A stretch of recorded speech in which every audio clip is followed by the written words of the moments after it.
Bismillahirrahmanirrahim. Assalamualaikum warahmatullahi wabarakatuh. Waalaikumsalam warahmatullahi wabarakatuh. Bismillah, alhamdulillah, wassalatu wassalamu ala rasulillah Nabiyina wa habibina wa syafi'ina wa maulana Muhammad Ibni Abdillah wa ala alihi wa sahbihi wa mawalah. La hawla wa la quwata illa billah.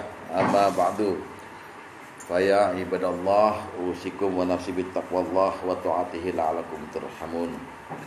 Ma'asyiral muslimin wa sahabatul mu'minin rahimakumullah, sahabat Nurul Iman yang saya cintai karena Allah. Minus Yusri ya? Hanya Yus saja? Yus, terus siapa lagi? Faiz ya?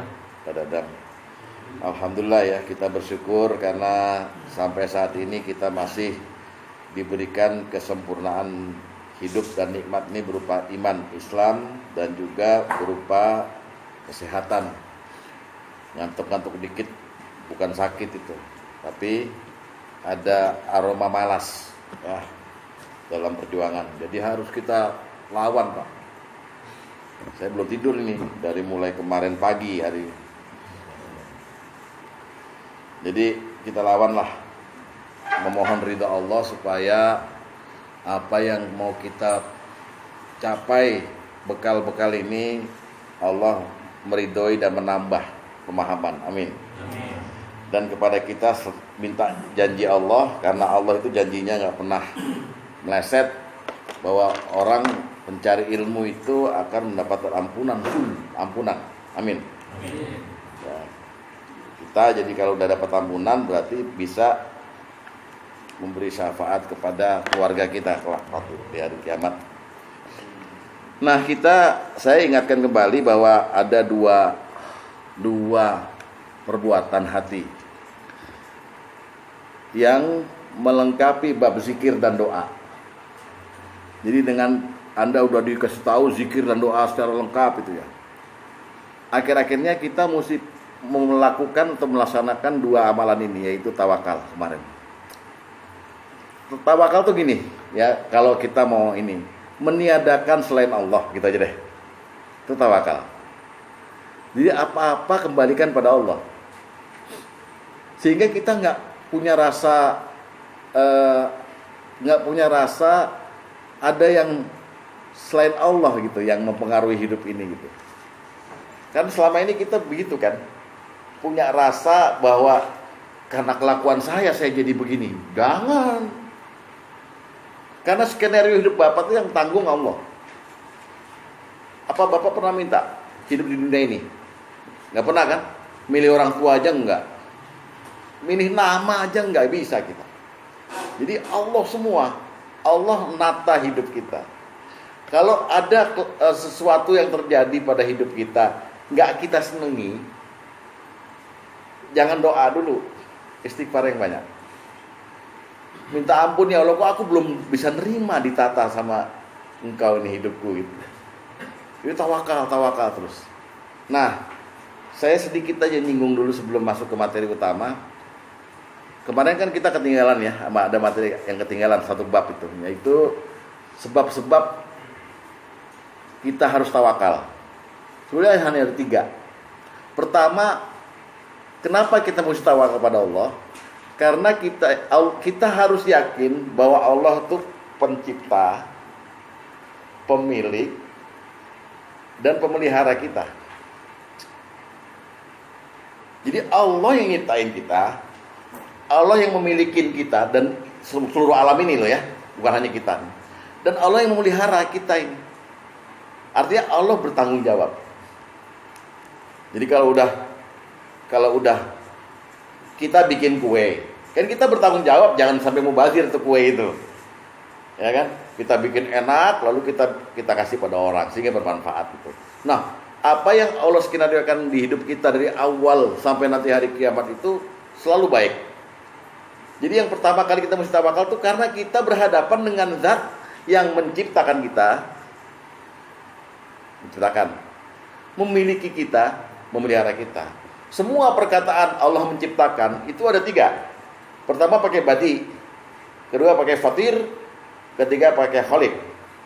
Khaliqus samawati wal ard, Badi'us samawati wal ard, fatirus samawati wal ard.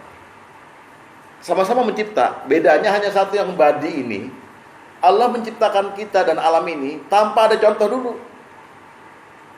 Gimana nggak hebat tuh? Bapak nyiptain lagu, kan udah ada sebelum Bapak, ya kan? Lagu-lagu, baru lagu itu. Orang bikin sesuatu, udah ada sebelumnya pasti. Tapi Allah menciptakan seluruh alam ini tanpa ada contoh. Namanya badi'us samawati wal ard. Jadi dari sini aja, dari satu poin ini aja udah kita udah nyerah dah.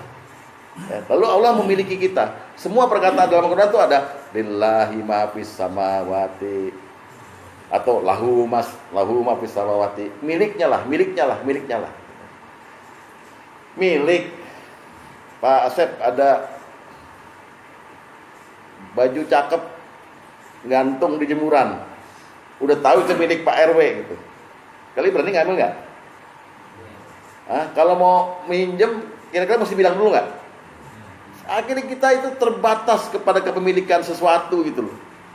Kalau milik dia, kita juga milik dia. Nah, itu maksud tawakal. Yang ketiga, dia memelihara. Jadi sebetulnya dia memelihara itu diminta atau tidak diminta. Sekarang ribut oksigen hilang. Dari zaman Nabi Adam sampai kemarin sebelum Covid itu oksigen gratis ya. Sekarang dihargain Pak. Almarhum Mohan jual oksigen 6,1 juta segini. Kok bisa ya oksigen mahal begitu ya? Tapi Allah kita nggak pernah kasih kita kwitansi gitu. Jadi pemeliharaannya luar biasa, full. Itu yang pertama. Yang kedua, apa yang menyebabkan kita itu mesti tawakal selain itu adalah Allah berbuat sekehendaknya. Kita dibatasi oleh hukum. Allah berbuat sekehendaknya dengan dua kata dalam Quran, may yurid dan may yasha. Wah, hebat ini. Pokoknya kalau ada ayat yang depannya may yurid atau may yasha, mesti kejadiannya luar biasa itu. Contoh, yuridullahu bikumul yusra wala yuridu bikumul usy. Allah menghendaki kemudahan bagimu, tapi Allah tidak menghendaki kesulitan. May yuridillahu bi abdin dan seterusnya itu. Kalau kehendak Allah, nggak ada yang bisa ngalangin. Protes gitu nggak bisa. Karena nggak bisa protes, tawakal aja deh. Mayasya luar biasa. Mayasya qulillahumma malikal mulki tu'til mulka man tasya wa tanzi'ul mulka mimman tasya wa tu'izzu man tasya wa tudhillu man tasya biyadikal khair. Allah menjatuhkan, Allah mengangkat orang, Allah menghinakan, Allah memuliakan sekehendaknya. Itu yang membuat kita harus tawakal loh. Apakah bisa Allah kehendak dia terus kita minta supaya jangan begitu? Bisa dengan doa. Itulah makanya ini ada di bab doa dan zikir. Nah, lalu yang paling membuat kita harus tawakal dalam sekehendaknya ini, Allah tidak ditanya, tidak diminta pertanggungjawaban dia. Kenapa engkau membuat seseorang menjadi cacat? Kata Allah, urusanku, kehendak aku. Dan dia di akhir hidup nanti, di akhirat nanti, kita ini ngumpul, nggak bisa minta pertanggungjawaban Allah. Kenapa engkau begitu? Enggak. Tapi kamu yang ditanya. Itu nomor 2. Yang pertama tadi, kenapa wajib tawakal? Karena kita itu yakin bahwa Allah mencipta, memiliki dan memelihara. Yang kedua, bahwa Allah berbuat sekehendaknya dan dia tidak ditanya. Dia tidak ditanya tentang perbuatannya itu. Itu nanti semua ayat-ayatnya dan hadisnya itu, hadisnya udah kemarin ya, ayatnya nanti bisa minta sama saya mengenai ini semuanya. Nah, ada satu ayat yang membuat kita menjadi udah kalau gitu. Dan yang mayasya itu luar biasa. Allah mayasya itu menentukan kelahiran bayi perempuan atau laki. Allah mayasya itu yahdi mayasya wa yudillu mayasya. Allah memberi petunjuk sekehendaknya, siapa yang dia kehendaki untuk diberi petunjuk. Allah menyesatkan siapa yang dikehendak untuk disesatkan.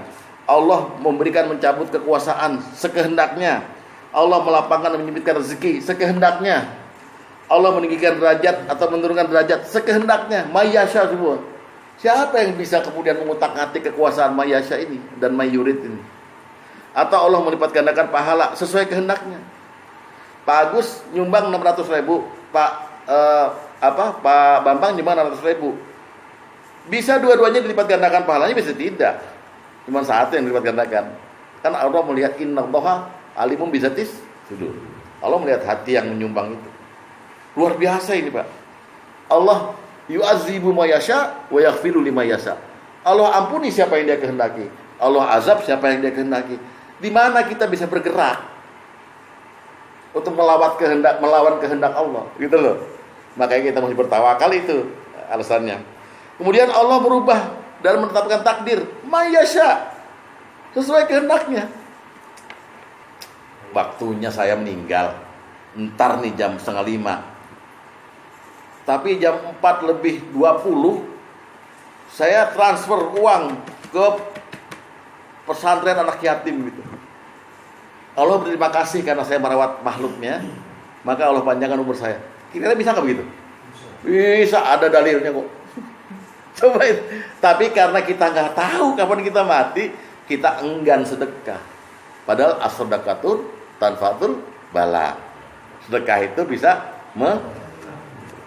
gitu. Jadi kita mesti main cantik untuk pertama kali ini. Nah, yang terakhir nomor 2 tadi kan Allah berkehendak. Dan Allah nggak ditanya. Itu ada di surat Al-Anbiya ayat 23. La yus'alu amma yaf'al. Dia tidak ditanya tentang segala perbuatannya. Wah, udah kunci buat kita. Nggak bisa kita gugat Allah. Jadi daripada Bapak nggak puas hidup ini karena merasa Allah itu tidak adil, lebih baik tawakal. Paham? Mas Bambang nih mungkin punya perasaan ketika jatuh sakit. Kenapa saya begini di saat-saat umur saya sudah segini? Kok saya di-stroke-kan oleh Allah? Nggak boleh menggugat begitu. Inilah yang terbaik bagi saya gitu. Jadi tawakal tuh begitu. Ya. Jadi apa? La yus'alu amma yaf'alu wahum yus'alun. Dia Allah tidak ditanya tentang segala apa yang perbuatnya, tapi manusialah yang akan ditanya. Repot, Pak. Tuh. Lalu alasan ketiga kenapa kita mesti tawakal, ada satu kalimat dalam Quran dan dalam beberapa hadis, kalimat hauqalah. La haula wala quwata illa billah.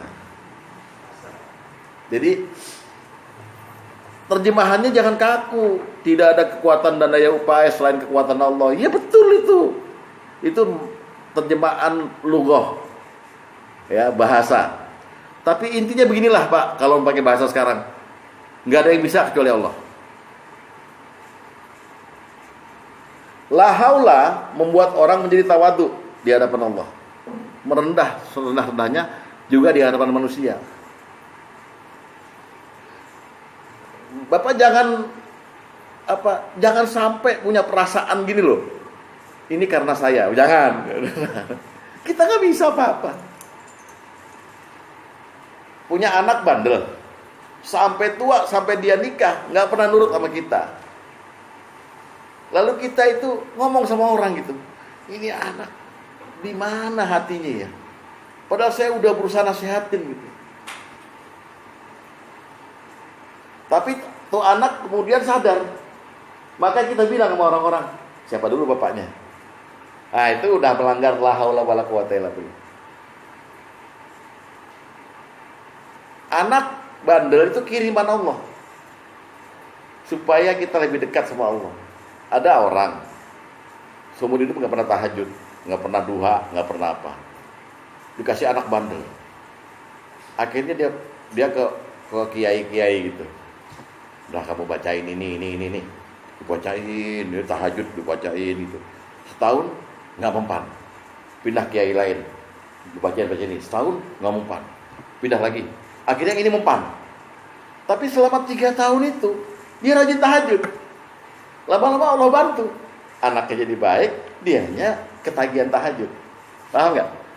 Itu cara Allah membuat seseorang menjadi taat melalui anak yang bandel. Jangan dilaknat anak bandel. Karena di luar kebandelannya ada kebaikan. Saya kalau istri saya ngeluh soal anak saya, tuh anak begini, kok nggak mau begini, nggak mau begini. Saya tanya sama istri saya, masih mau makan nggak tuh anak? Masih, alhamdulillah. Masih mau sholat nggak? Baca Qurannya gimana? Masih bagus. Udah itu aja disyukurin. Ininya gampang kita minta tolong sama Allah, Mbak. Yang bandelnya. Bilangin ya nasihatin, tapi jangan kayak bapak yang bisa nasihatin. Seolah-olah bapak bisa merubah hidup anak. Jangan. Anak itu kirimannya Allah sebagai ujian. Kalau dia kemudian menjadi anak yang soleh, cerdas, kaya raya gitu, itu semata-mata sumbangan bapak terhadap kekayaan anak itu.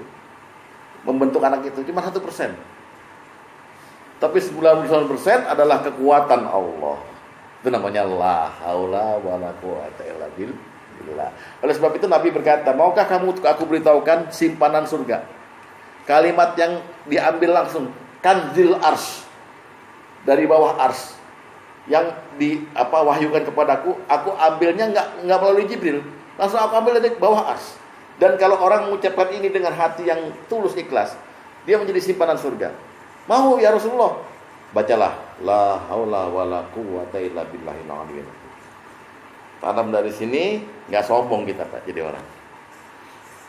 Orang nurul iman, terutama blok C, nggak ada yang tahu agama. Gua ajar dari tahun 2003 jadi tahu gitu. La haulanya hilang.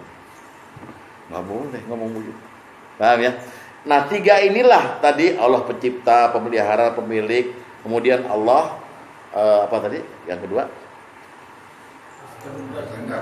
berbuat sekehendaknya. Dan ketiga nggak ada kekuatan, nggak ada yang bisa kecuali Allah yang membuat kita harus tawakal. Karena kita berniat tawakal, kita artinya nempel sama Allah, kemantil bahasa Jawanya sama Allah. Ayam mati Pak, percaya sama saya, ayam mati. Berasa justru kalau kita nggak zikir, ya kan untuk nempel itu kita juga mesti melakukan sesuatu. Nggak zikir, ada yang kurang dalam hidup ini. Tapi sekarang kan kalau kita nggak diarahkan untuk tawakal, kita ini jangankan nggak ada beras Pak, nggak ada ATM ketinggalan aja, kita udah jalan berpuluh-puluh kilo, bisa balik dan panik hati kita, nggak tawakal. Jangan suudzon pada Allah. Makanya Rasulullah menekankan la yamutuna ahadukum la yamutuna ahadukum illa huwa yusinu dzanna billah. Jangan kamu mati sebelum kamu berbaik sangka pada Allah. Maksudnya selama hidup tuh harus baik sangka terus. Saya udah pernah ceritain ya, ibu RW kita itu. Bukan ibu Tari, ibu RW zaman dulu. Itu pernah mempersiapkan keberangkatan warga ke Cibodas. Jadi ketua panitia, ibu-ibu semua isinya luar biasa Pak. Dia ketua panitia, dia yang menyumbang paling banyak. Bis disiapkan sebelum subuh udah bunyi parkiran tet gitu di lapangan. Pas berangkat dia main thread, sehingga dia bilang sama wakilnya, saya nggak berangkat nih, nggak mau berhenti di area saya. Tapi apa yang dia lakukan? Ih, gini amat sih, nggak boleh apa gue piknik, kok dibikin sakit. Protes sama Allah. Tiba-tiba berangkatlah dia nggak bisa berangkat, minum Imodium, minum Norit. Dengar kabar 1 jam kemudian 1 bis masuk got, masuk jurang. Nggak ada yang mati sih, cuman kuklek patah-patah semua ibu-ibunya. Lalu dia bilang, kalau gue tadi ikut, gue juga ikut patah dong. Berarti Allah sayang sama dia. Dikasih diare tapi dikasih selamat dari kecelakaan bis. Paham? Mana ada kekuatan yang bisa mengatur begitu? Kecuali Allah. Ustaz tegas banget ya, marahin orang ya kan. Tuh, itu makna tawakal seperti itu. Tapi dia masih belum sembuh diarenya ke rumah sakit nengok. Masih bau-bau dikit. Bu, yang sabar ya Bu, ya masih diare. Tapi luar biasa hatinya penuh syukur. Ya Allah, coba saya ikut. Pasti saya di depan duduknya. Lewat kali itu. Ya. Jadi tawakal tuh nempel sama Allah dalam segala urusan. Bapak mesti berani melakukannya. Sebab inilah salah satu jalan yang menuju kelancaran kita ketemu sama Allah tuh tawakal. Ya kan? Hatinya manut sama Allah. Karena manut sama Allah, hati menjadi tenang dan selamat. Dipanggilnya jadi ya ayyatul nafsul mutmainah, wahai hati yang tenang. Dah, itu aja tambahan sedikit ya dari tawakal kemarin. Tentang ayat-ayatnya semua bisa bertanya secara DM, secara direct message japri pada saya. Apa yang mau ditanyakan tentang tadi itu. Tiga sebab kenapa kita mesti tawakal. Sekarang sifat yang satu lagi yang mesti ada dalam orang yang berdoa dan berzikir, tawakal nempel sama Allah. Kemudian Rasulullah pernah ditanya sama seorang sahabat. Jadi ada seorang sahabat datang kepada Rasulullah lalu bertanya, "Ya Rasulullah, adullani ila amalin. Tunjukkan padaku satu amalan." Ya kan? Iza ana amiltuhu, kalau aku melakukan amal itu, ya, maka Allah akan mencintaiku. Ahabbanillahu wa ahabbanin nasu. Selain Allah mencintaiku, aku juga, manusia juga mencintaiku. Jadi ini orang penasaran nih. Karena dia bertemu langsung dengan Rasulullah yang ngajarin dia agama. Maka dia tanya, "Ya Rasulullah, adullani, tunjukkan padaku ila amalin, satu amalan aja. Ila amalin iza ana amiltuhu, yang kalau aku lakukan amal itu gitu, maka ahabbanillahu wa ahabban nasu. Allah akan cinta padaku, manusia juga akan cinta padaku." Faqala Rasulullah sallallahu alaihi wasallam, Rasulullah bersabda, "Izhad fi dunya." Zuhudlah kamu kepada dunia. Yuhibbakallahu, maka Allah akan mencintaimu. Wazhad fi ma fi yadain nas, dan zuhudlah kepada apa yang ada di tangan manusia lain, maka yuhibbakan nasu, manusia akan cinta padamu.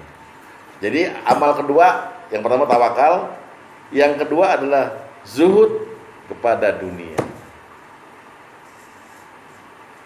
Jadi zuhud pada dunia akan mengundang Allah cinta sama kita. Nah, zuhud itu apa? Zuhud apa tuh zuhud? Definisinya tanya Pak Tom. Karena beliau udah menyampaikan. Ya, jadi kalau tadi tawakal nempel sama Allah, maka zuhud itu bukti tawakal. Nempel sama Allah, zuhud fit dunia, tidak nempel sama dunia. Ya percuma dong kalau udah nempel sama Allah tapi masih nempel sama dunia. Bikin Allah cemburu kan? Jadi orang ini dapat jawaban dari Rasulullah, "Ya Rasulullah, tunjukkan pada saya satu amalan yang kalau saya amalkan itu, maka saya berharap Allah cinta sama saya dan manusia cinta sama saya." Kata Rasulullah, "Izhad fit dunia." Zuhud kamu kepada dunia, Allah akan mencintaimu. Dan zuhud kepada apa yang di tangan manusia lain, maka manusia akan cinta padamu. Itu satu. Jadi zuhud terhadap dunia atau zuhud fit dunia akan menyebabkan Allah cinta. Yang kita cari bukan ini ya? Iya kan? Ridho itu apa sih? Senang. Senang atau cinta. Kan sering bilang, saya cari ridho Allah. Ya ini kuncinya. Anda mesti bisa melakukan zuhud. Ya. Mana dia spidol ini?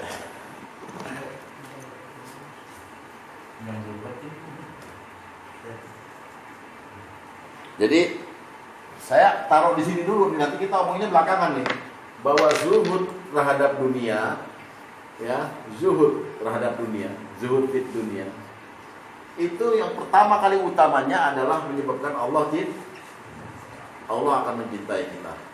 Allah akan mencintai. Apalagi yang lebih penting daripada kita minta Allah mencintai kita? Ada nggak kira-kira yang lebih penting dari ini? Ada nggak yang lebih penting dari ini? Ini puncak tujuan kita ibadah kan ini. Apalagi surga yang gampang kalau Allah udah cinta. Pak, gini deh, saya kasih ilustrasi bagaimana kekuatan cinta. Bapak punya pacar, sangat cinta sama dia, bapak.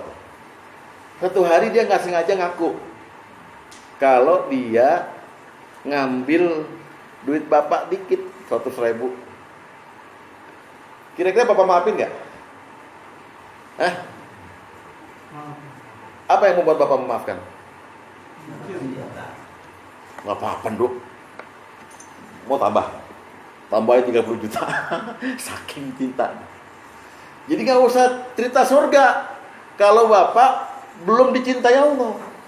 Paham? Nggak usah cerita surga, nggak usah cerita.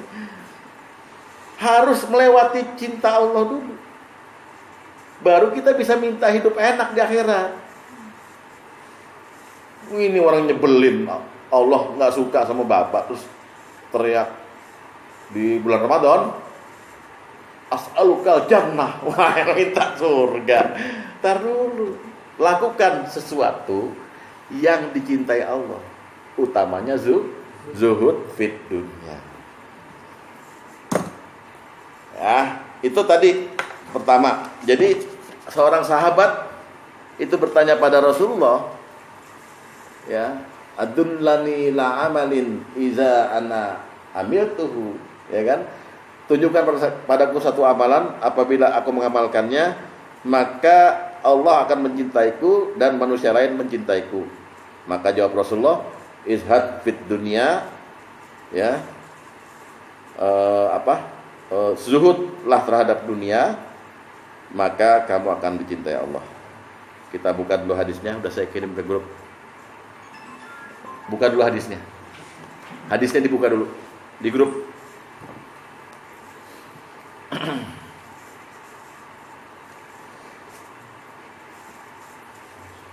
Dari Sahal bin Sa'ad As-Sa'idi, dia berkata, seorang laki-laki datang kepada Nabi SAW, seraya berkata, ya Rasulullah, dullani ala amalin iza ana amiltuhu habbanillahu wa habbanin nasu. Wahai Rasulullah, tunjukkan padaku satu amalan yang jika aku kerjakan, maka Allah dan seluruh manusia akan mencintaiku. Faqala Rasulullah SAW, maka Rasulullah SAW bersabda, izhad fit dunya, zuhudlah terhadap dunia, ya kan? Yuhibbakallah, maka Allah akan mencintaimu, ya.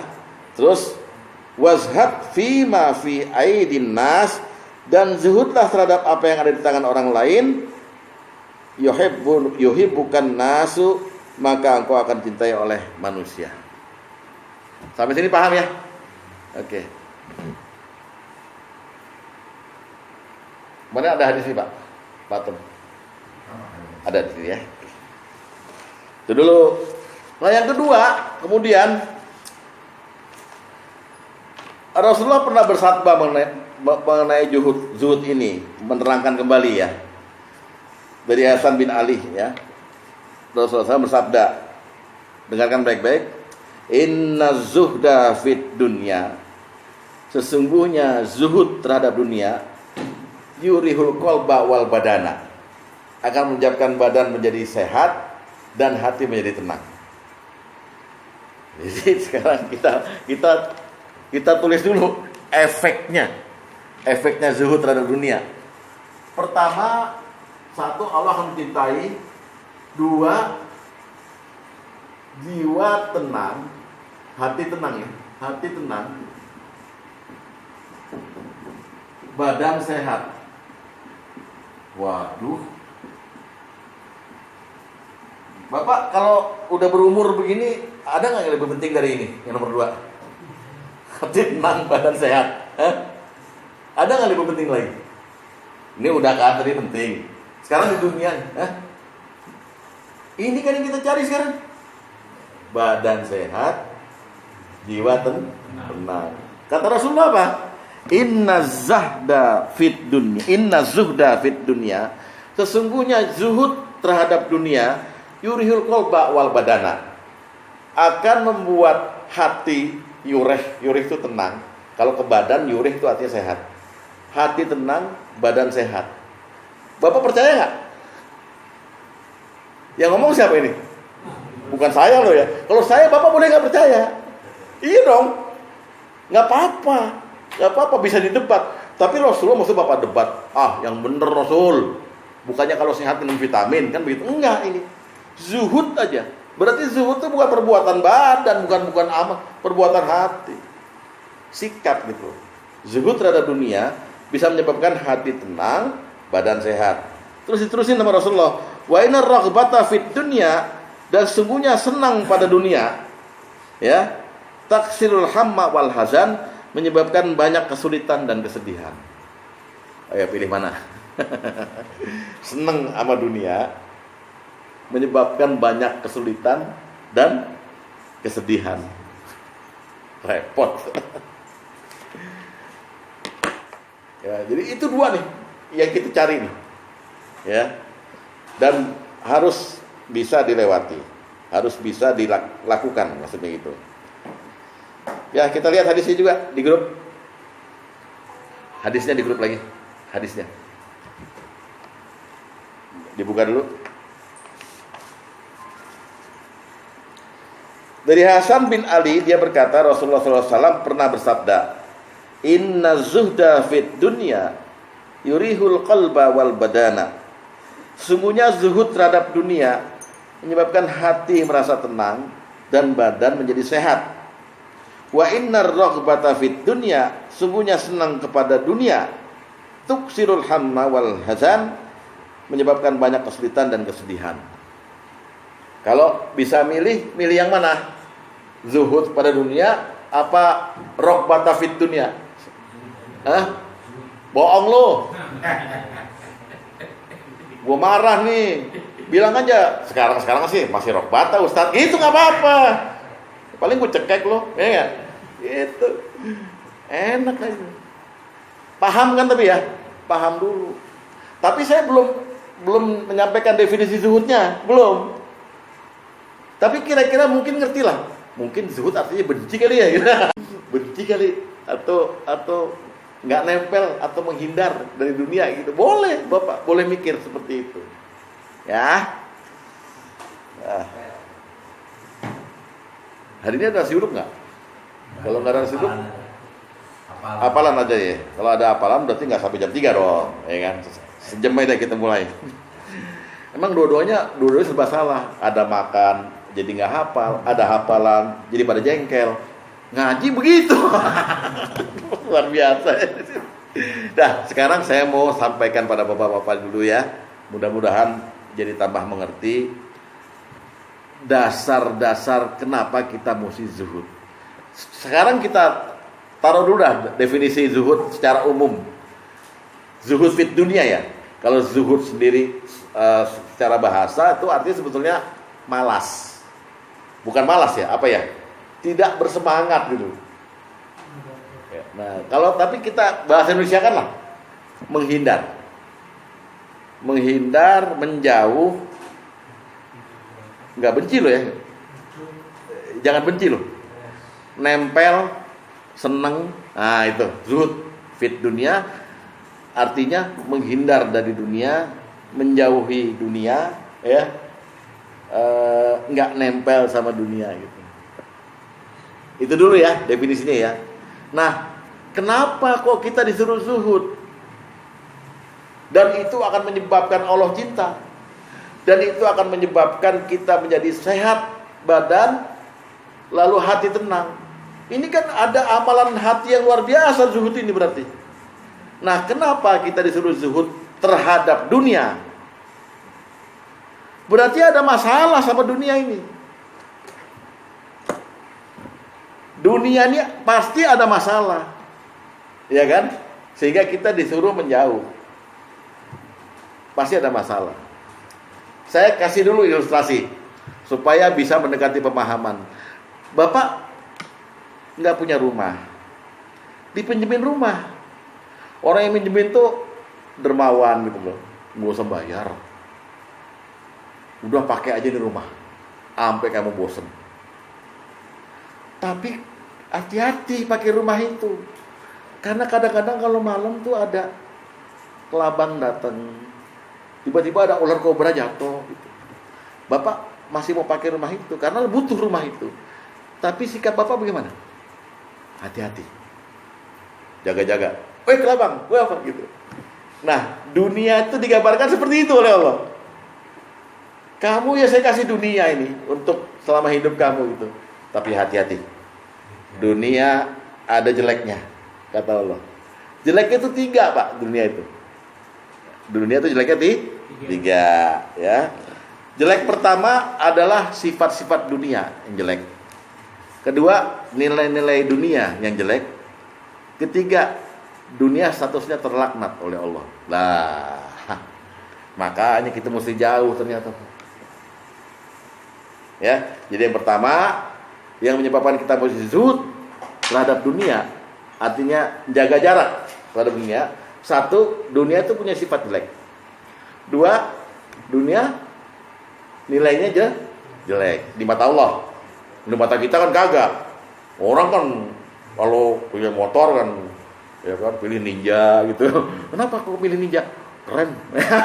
Keren, yang lihat siapa? Bini lo doang. Ya kan? Yang ketiga, dunia itu terlaknat. Ini yang menyebabkan kita mesti zuhud sama dunia. Jadi zuhud itu akhirnya melunturkan kebanggaan kita terhadap dunia, Pak. Ya. Nanti setelah kita tahu yang 3 ini kita bahas, terakhir kita bahas praktek zuhud. Prakteknya gimana? Ya, sekarang kita mulai dari yang pertama, sifat dunia. Ya, jadi dasar-dasar kenapa mesti zuhud. Sifat dunia yang rawan buat kita adalah ada 3. Ya, ada 3 ya. Ya.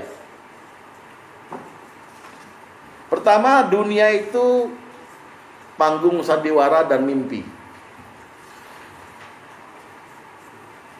Ya, panggung sandiwara dan mimpi. Ini sifatnya dulu ya. Kedua, dunia itu sifatnya sementara dan menipu. Wah, kacau nih. Dan yang ketiga, oh iya 2 doang. 2 doang udah diganti. Oke, kita lihat sekarang sifat yang pertama. Dunia, panggung sandiwara, dan mimpi. Jadi begini loh maksudnya. Allah menegaskan dalam Quran, kehidupan yang kamu jalani sekarang itu bukan kehidupan yang sebenarnya. Cuman sandiwara. Kamu dikasih peran, dikasih apa gitu. Ya main sandiwara. Kan Bapak jabat jadi RW di masyarakat. Apa di rumah jadi RW? Enggak. Bapak berperan sebagai bapak rumah tangga. Ntar Bapak tiba di Jogja ceramah, berperan sebagai ustadz gitu.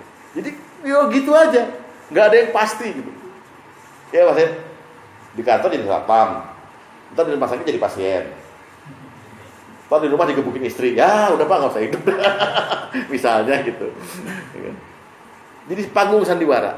Nah ini Allah tampilkan sifat ini di dalam surat Al-Ankabut, surat 29 ayat 64. Nah kita buka ya.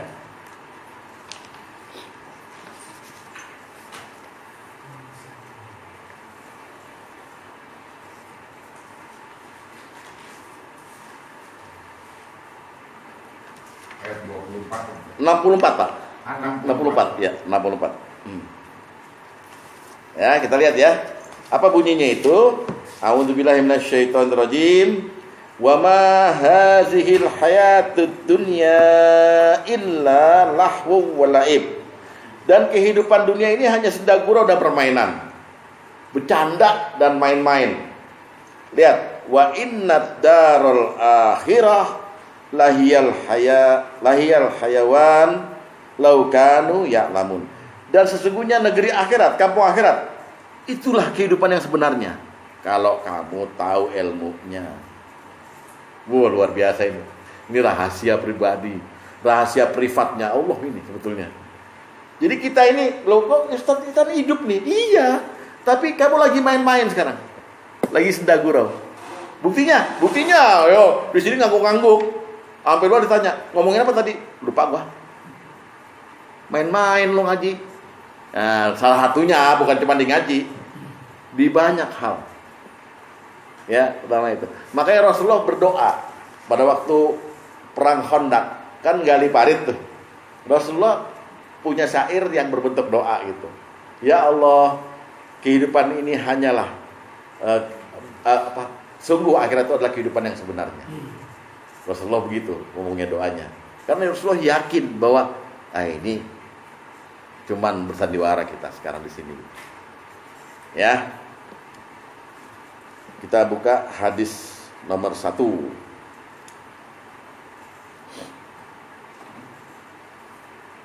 Sekarang tanggal 24 ya, Dek? Oke, Dek, dibagiin dulu. Hadisnya sudah saya taruh di grup, tapi bacanya di sini ya. Yang di grup kan buat dikasihin orang kan, Pak. Di grup udah ada, baca situ.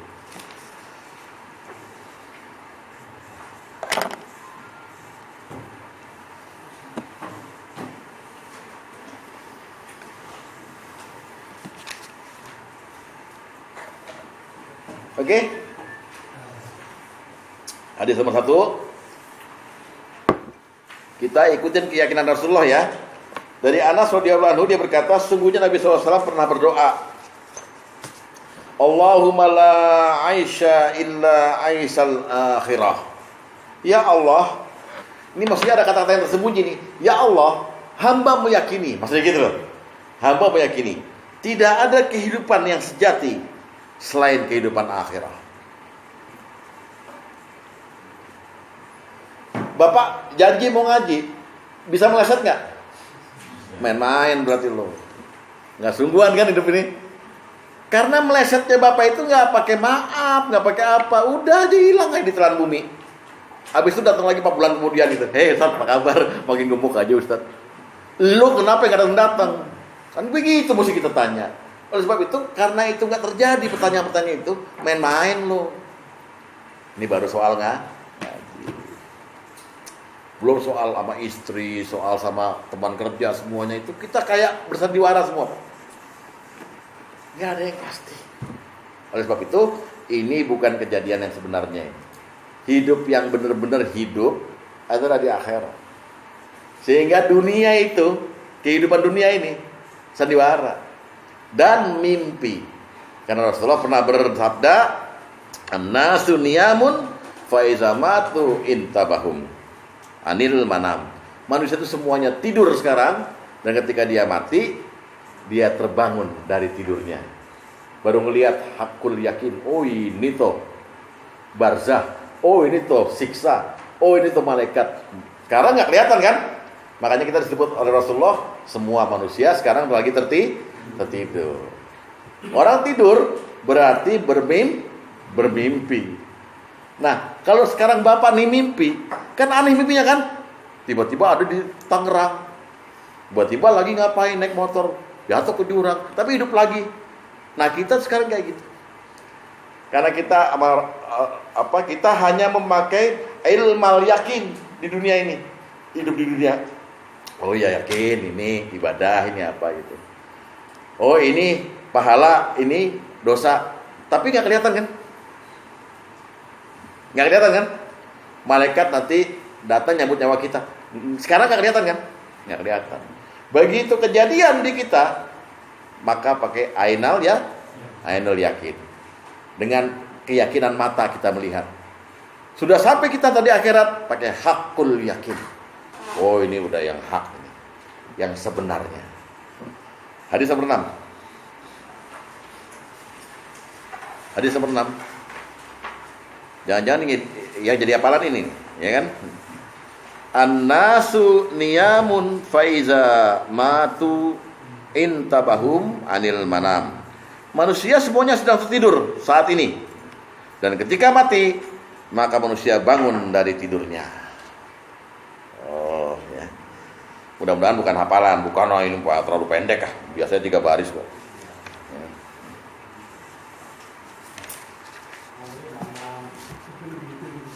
Hah? Penting ya? Penting diapalin ya? Bawain di masjid sono. Bener Bang Tam. Bener Bang Aman. Bakal serem. Sampai sini, apakah ada komentar atau pertanyaan dulu sebelum saya lanjutkan? Saya nggak ingin kita terus saya bantai, tapi ternyata nggak mengerti, nggak paham. Yang tawakal tinggalin dulu, yang tadi ini mulai dari disebut ini. Hah? Oh, nggak apa-apa, gimana? Itu di samping Allah punya kuasa untuk berkehendak, berkeinginan, biasa itu. Tapi kan selalu di ayat selanjutnya atau di ayat selanjutnya bahwa Allah itu Maha Adil, semua kebaikan di tangannya. Yeah. Artinya kemauan ini itu nggak semena-mena ya, mesti di balik itu ada hikmah gitu.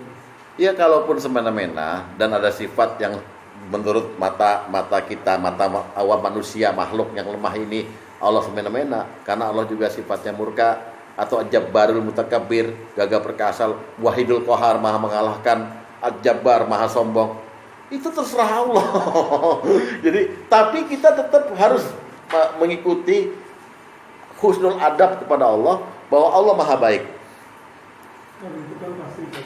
Ya. Maksudnya tidak semena-mena.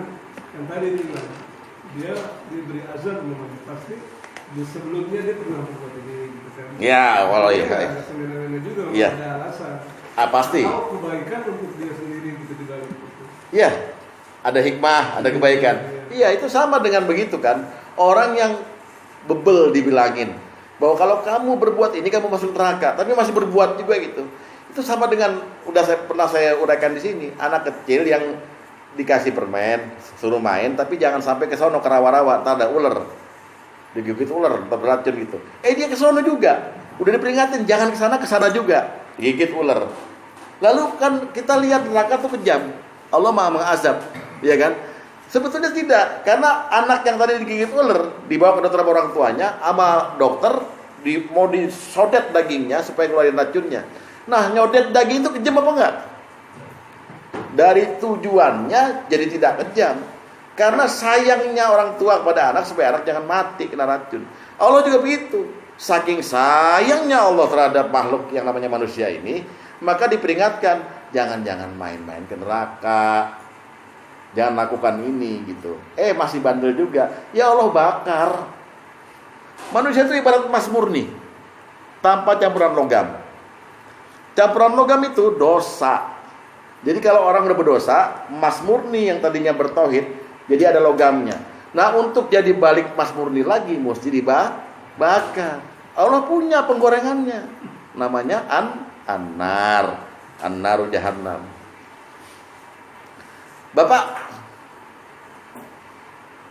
kalau menurut kitab Ihya Ulumuddin, Bapak belajar ilmu kalam sekali-sekali tasawuf ya. Orang berdosa itu nimbulin bau, Pak.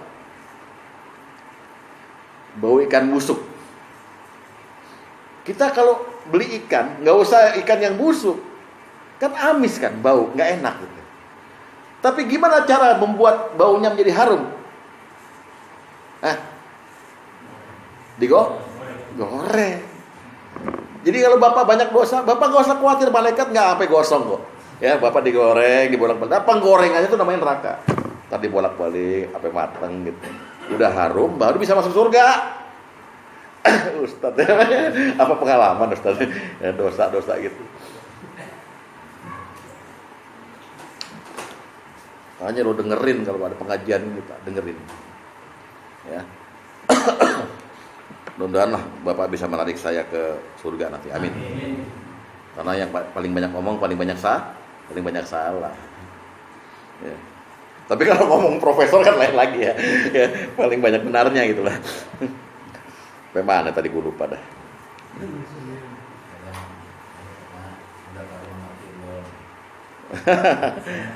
Iya silakan. Jadi artinya Zuhud itu meninggalkan yang jelek-jelek. Iya enggak. Dunia itu harta benda, kesukaan terhadap manusia lain, terhadap apa saja yang menjadi fasilitas kita. Lalu kita nempel sama dia, sama yang kita senangin itu dilarang. Mendingan kita tawakal. Caranya bersandar gitu. Iya, nempel gitu. Jadi dunia itu nggak boleh kita mesti jaga jarak sama dunia, karena tadi ini baru satu kan, karena dunia punya sifat jelek. Ya sama dengan bapak orang tua nyuruh Dani jangan bergaul sama dia punya sifat jelek, takut ketularan jeleknya, betul nggak? Sama, jangan bergaul sama dunia punya sifat jelek, takut ketularan sama dunia. Sekali kamu nempel sama dunia, susah baliknya ke aku, kata Allah begitu. Ya balik juga tapi ditarik sama malaikat, keluarkan nyawamu. Orang yang susah mati itu karena begitu, Pak. Ya. Tapi kan kita butuh juga sama dunia. Nanti, karena keterangannya belakangan.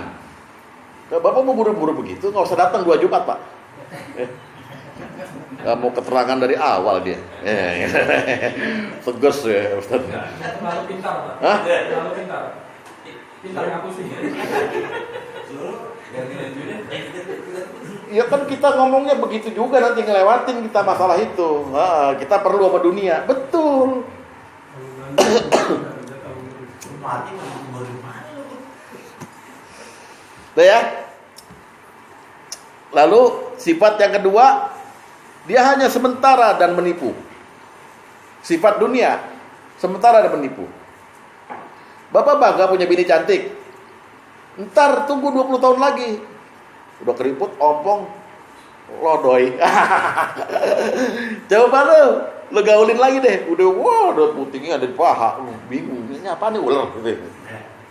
Paham? Sekarang dibangga-banggain, seksi, ntar 20 tahun lagi. Udah gitu bapak juga gak bisa ngelawan lagi. Sama-sama letoynya. Jadi gak ada yang abadi, sementara semua. Tapi di akhirat, khalidina fiha abada. Pisang di sini, pisang yang paling enak apa? Pisang barangan lah ya. Karena halus tuh, 1 enak, 2 enak, 3 enak, 4 enak, 5 muntah. Tapi di surga, pertama enak, kedua tambah enak, 3 tambah enak. Bidadari juga begitu, Pak. Pertama sempit, nambah sempit, nambah nyekek, wah gitu. Nah, ya, bukan. Gak ada kos-kosannya. Ya itu, ini mah yang dicari gituan nih. Maksud saya, tidak ada celaan terhadap kehidupan di akhirat. Kalau soal begini cepet. Apa? Kalau gitu apa? Punya jadwal soalnya, Rebo di mana gitu. Ya, kedua sementara dan menipu. Coba kita lihat yang sementara dulu. Surat 40 ayat 39. Ya, sama. Alhamdulillah. Ya. Ya qaumi, wahai kaumku, ini kata Nabi ya. Innama hazihil hayatud dunya mata' wa innal akhirata hiya darul qarar. Sungguhnya kehidupan dunia ini hanyalah kesenangan yang sementara. Mesti nggak tetap. Mobil yang Bapak punya, ketika Bapak ambil dari dealer, dipuji-puji kan sama Bapak, baru mobil. Gila, gue gak usah starter, nyala sendiri. Mobil hantu. Ya kan? Begitu 5 tahun udah bosen. Mobil udah kusam gitu. Ya gak dirawat. Pengen yang baru. Sementara seneng. Rumah begitu. Pertama ngontrak abis kawin. Wah, ngontrak nih. Wah, syahdu cuma berdua sama istri. Timbul anak 4. Kembar dua, nggak tahu kembar sama bajai, sama sepatu bot nggak tahu. Kembar penuh rumah. Mah kita harusnya beli rumah nyicil. Dapat rumah tipe 45 nyicil. Udah, baru masuk, baru 2 minggu bilang, kenapa kita nggak ambil yang tipe 54 ya biar lebih luasan lagi. Itu manusia. Udah dapat tipe 54, kayaknya sono bongkar aja buat garasi. Tapi mobil lama kijang itu. Oke, nyicil lagi. Itu yang Pak nggak boleh Pak. Kayaknya kebutuhannya dipaksain terus. Tapi juga jangan kemudian bilang, Ustadz mau beli 2, nggak jut. Rumahnya panjang nggak jut. Otak lo cetek, gitu ya. Nanti kita bahas.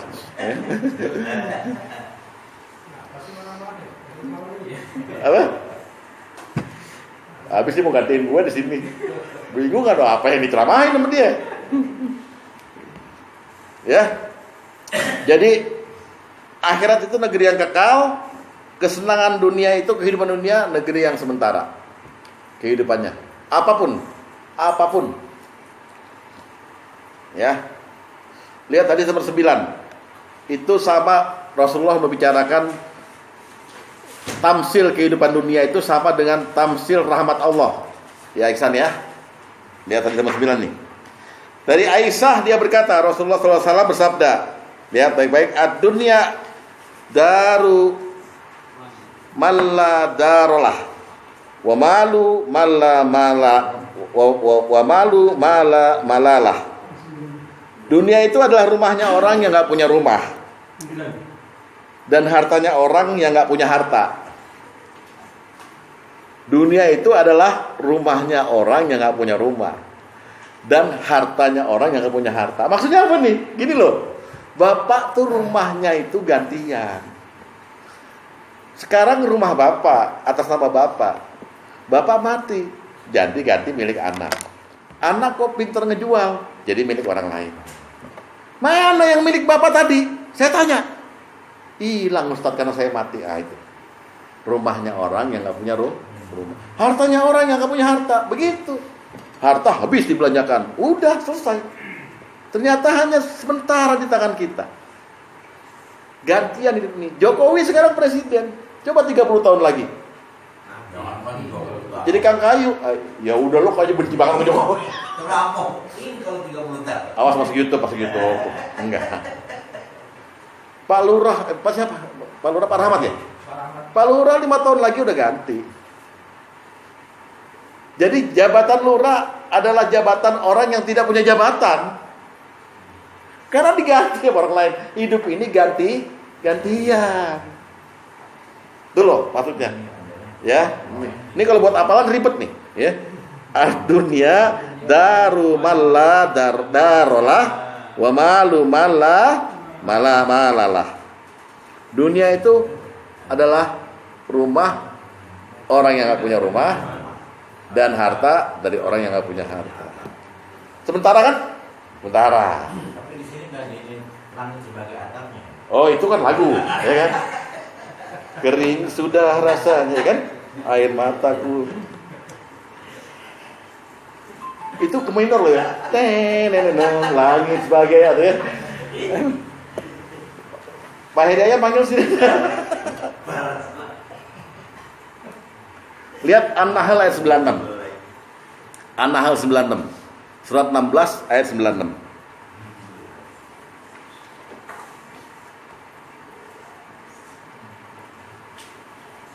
Ma indakum yanfad wa ma indallahi baqi. Apa yang di sisimu akan lenyap. Apa yang di sisi Allah akan kekal. Lu mau berapa duit lu? Akan lenyap. Bisa lenyap karena kita sendiri, bisa karena diambil orang lain, bisa karena diwarisin ke anak, semuanya akan lenyap. Jadi kebanggaan bapak, kebanggaan sementara. Begitu pula orang miskin, penderitaan sementara. Gitu loh. Jangan dianggap itulah zuhud. Jangan dianggap ini, waduh kita miskin gimana ya. Jangan, tenang aja. Nah, itu kok Ustadz bisa mengarahkan ya. Orang dari goblok jadi pinter gitu ya. Goblok kan? Goblok ya. Alhamdulillah ya. Oh, udah zuhud ya. Dari dulu ya. Zuhud karena nemu duit. Di jalanan cari. Ya. Jadi itulah sementara. Semua akan lenyap, tapi yang ada di sisi Allah kekal. Dan dunia kita akan lenyap jadi milik orang lain. Malah Rasulullah memberi status hartamu itu cuma 3. Coba lihat hadis nomor 2. Hadis nomor 2. Nomor 2. Dari Abdullah bin Ash-Shikhir, dia berkata, aku pernah mengunjungi Rasulullah SAW ketika beliau sedang membaca ayat Alhaakumut Takatsur. Lalu beliau bersabda, ya, Yaqulu ibnu Adama mali. Berkata manusia mengatakan, hartaku. Wahai anak Adam. Ya, tidak ada harta yang kamu miliki. Oke? Terkecuali apa yang telah kamu makan lalu kamu habiskan, atau baju yang kamu pakai lalu usang, atau apa yang kamu sedekahkan lalu menjadi tabunganmu. Selain yang 3 itu, hartamu akan lenyap dan akan kamu tinggalkan untuk manusia.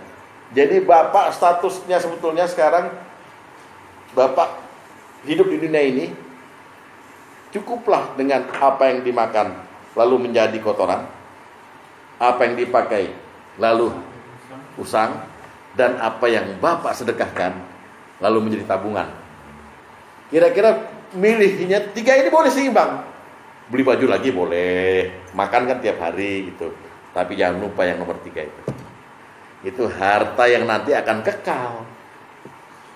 Kadang yang 2 udah dilakukan, yang 3 kurang. Nah selain itu berarti bapak ada tambahan, bapak kaya. Dan itu berisiko. Kalau nggak diwariskan dengan benar, makanya nanti ada ilmu faraid gitu. Hati-hati. Orang sering punya tanah banyak, punya rumah banyak, yang atuh ambil doyong, nggak dipakai-pakai, yang tanah sampai dipagar, ada alang-alangnya gitu. Dosa tuh Pak. Dosa Pak. Ya, gua marah nih. Lu pada nggak zuhud lagi. Nggak usah lah koleksi-koleksi tanah segala macam gitu. Ya. Dan baru kita bicara sebelum datang. Lagunya Betawi gimana Mas? Lagunya Betawi gimana? Dia, kalau mati kan dari bawah harta benda. Nah, bisa. Lu kalau punya duit tinggal beli. Kita les. Ya. Sekarang itu sifat sementara. Yang menipu apa menipu? Coba lihat. Surat Al-Hadid ayat 20. Kan dunia tuh tadi kan yang pertama panggung sandiwara dan mimpi, udah selesai. Kan terus yang kedua sementara dan menipu kan? Yang tadi sementara udah diomongin, sekarang yang menipu. Al-Hadid ayat 20.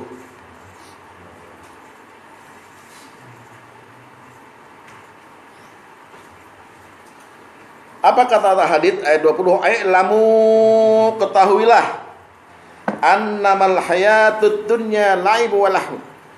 Sesungguhnya kehidupan dunia itu hanyalah permainan dan senda gurauan. Lihat apa yang menyebabkan dunia itu menjadi jelek di mata Allah. Lihat wazinatuhu dan perhiasan, watafakhurum bainakum dan berbangga-banggaan, watakasur dan bermegah-megahan, pamer-pamer, minta dipuji-puji bahwa dia kaya, fi amwali wal aulad, terhadap harta benda dan keturunan. Isinya dunia itu kalau nggak zuhud itu aja. Pakai jam Rolex kan itu. Mana lo? Biar orang tahu. Orang nggak tahu, kalau nggak deket kan nggak tahu. Kasih aja jamnya sama orang nih, jam gue Rolex gitu nih. Sekalian. Itu dicela. Alhaakumut takatsur, bermegah-megahan telah melalaikan kamu hatta zurtumul maqabir, sampai kamu masuk kubur. Kalla, janganlah begitu. Saufa ta'lamun, kelak kamu akan mengetahui. Tsumma kalla, janganlah begitu. Saufa ta'lamun, kelak kamu mengetahui. Kalla lau ta'lamuna, kelak kamu akan mengetahui ilmal yakin, dengan ilmu yang yakin sekarang ini. Bahwa kamu datarawunnal jahim, dimasukkan dalam neraka Jahanam. Wah, bahaya, Pak. Jadi jeleknya dunia yang menipu itu karena dibangga-banggakan, dipamer-pamerkan. Dan orang wataknya begitu, Pak. Saudara gue 1,6 juta nih beli di PI Mall. Ngapain? Apa nggak sakit hati orang yang denger? Sedangkan buat makan di warteg 16.000. Paham? Saya punya teman di kantor. Karena dia stylenya style modern. Dan suka meremehkan orang. Kayak kalau kita lagi di lift, dia tuh iseng ngelihat merek baju kita. Digini ditarik. Ya, lu pakai alisan. Alisan kan bajunya kulit lah. Alisan kan satunya cuma berapa ya? 72.500. Yang putih, yang biru gitu. Kalau dia pakainya Calvin Klein, nyebutnya Klein. 7.250.000 satu hem. Kancingnya Bapak nggak bisa beli. Coba tuh Pak, berbangga-banggaan, bermegah-megahan. Yahsabu anna malahu akhlada. Dia mengira dengan begitu dia menjadi hebat dan istimewa di mata manusia, di mata Allah. Wow, nggak ada apa-apanya, ya. Jadi itulah yang menipu. Sekarang kita lihat apa kata Rasulullah.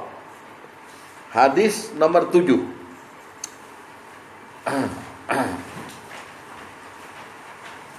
Ya ajabakullal ajabil lil musadiki bidaril khulud wa huwa ya'malu diraril ghurur. Sungguh mengherankan seorang yang membenarkan adanya tempat yang kekal atau akhirat, tapi dia bekerja keras untuk tempat yang penuh tipuan. Nah, ini namanya orang gak Maaf, saya nggak ngaji, lagi rapat bikin masjid. Apa sih lo? Itu dulu nggak ada. Ya, jadi nipu semua. Karena ujung-ujung. Nah, kita lihat sekarang Bapak mungkin mengikuti kasusnya Ustadz Yusuf Mansur ya. Sekarang dia lagi penuh dengan somasi. Udah puluhan somasi dari seluruh Indonesia yang pernah dia ambil duitnya dulu. Salah satunya masjid di Cibubur, Masjid Besar Darussalam di Cibubur. Itu dari Cibubur dia berhasil mengorek 50 miliar Pak. Dan sekarang nggak kembali duitnya. Katanya patungan usaha syariah. Tapi dia jawab di YouTube itu marah-marah dia. Semua itu hoak-hoak gitu, padahal orangnya ada bukti lengkap gitu. Ya, gitu. Dia tertipu dengan ilmunya. Jadi sekarang tuh banyak orang pintar, tapi sedikit orang yang benar. Kalau dari Nurul Iman berbalik, banyak orang benar, tapi sedikit orang benar yang pintar. Bener goblok buat apa? Jangan ketawa lu San.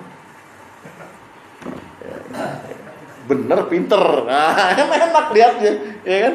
Lihatnya enak puas gitu loh. Jadi jangan lihat saya sebagai dari sudut pandang artistik, tapi dari sudut pandang bagaimana kita menyerap kebaikan gitu. Kan kalau Bapak lihat artistiknya, Pak Sugeng bilang ini kayak lampu taman nih Ustadz ya, kan gitu. Gue dengar tadi bisikan nih kayak lampu taman. Gue tahu. Nah kita lihat Rasulullah pernah menceritakan pada kita bagaimana sabdanya Nabi Isa alaihissalam bahwa cinta dunia adalah ra'su ala kulli hadin, adalah pangkal dari segala kesalahan. Kesalahannya apa? Lihat hadis nomor 11. Jadi dunia penuh tipuan itu dari kebanggaannya, ya.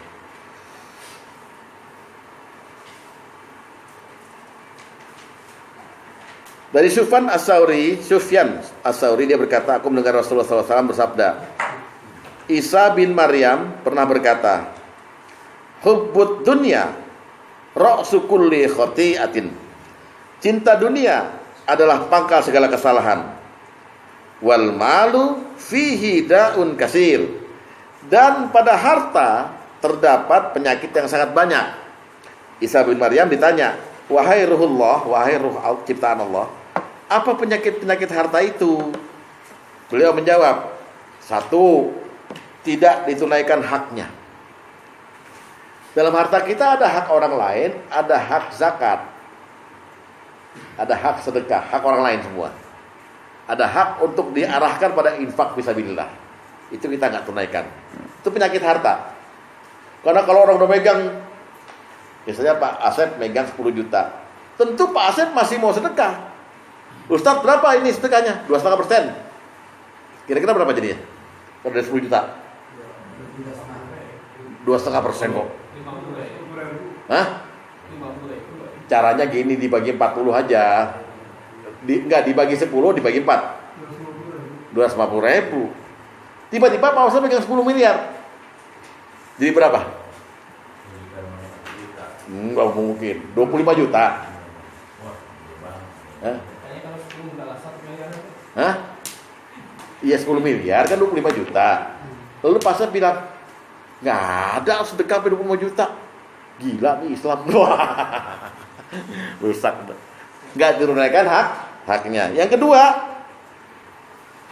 lalu sahabat-sahabat Isa bertanya, jika haknya udah ditunaikan, beliau menjawab, harta punya penyakit yang kedua adalah tidak selamat dari membanggakan dan menyombongkannya.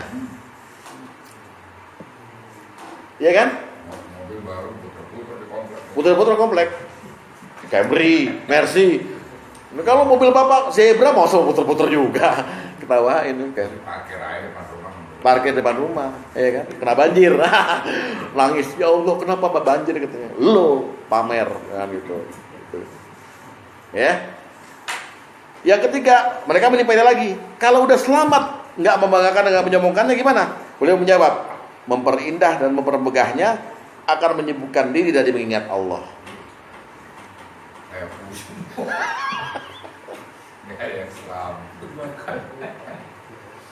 Makanya perlunya zuhud itu. Dunia itu penuh tipuan seperti itu, gimana sih? Ya. Oke. Yang pertama itu tadi sifat dunia. Jadi sifat dunia adalah panggung sandiwara dan mimpi, sementara dan menipu. Sekarang nilai dunia yang membuat kita mesti zuhud itu nilai dunia. Nilai dunia itu dibagi 3. 1, dia sedikit. Nilai dunia itu nggak ada apa-apanya, sedikit. Kedua, dia tidak lebih baik dari akhirat. Ketiga, nilai dunia itu hina. 1, sedikit. 2, nggak lebih baik dari akhirat. Ketiga, hina. Ayo kita bahas. Yang pertama dulu yang sedikit. At-Taubah ayat 38. At-Taubah surat 9 ayat 38.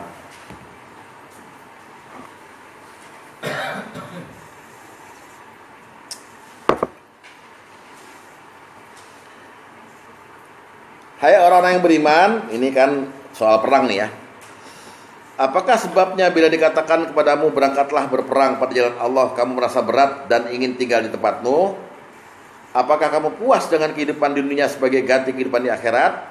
Lihat, fama mata'ul hayatid dunya fil akhirati illa qalil. Padahal kenikmatan hidup di dunia ini dibandingkan dengan akhirat hanyalah kenikmatan yang sedikit. Qalil itu sedikit. Jadi ini Allah yang bicara nih, sedikit. Enggak ada apa-apanya, sedikit. Nah, permisalan sedikitnya itu sama dengan permisalan rahmat Allah. Ya, coba lihat hadis nomor 5.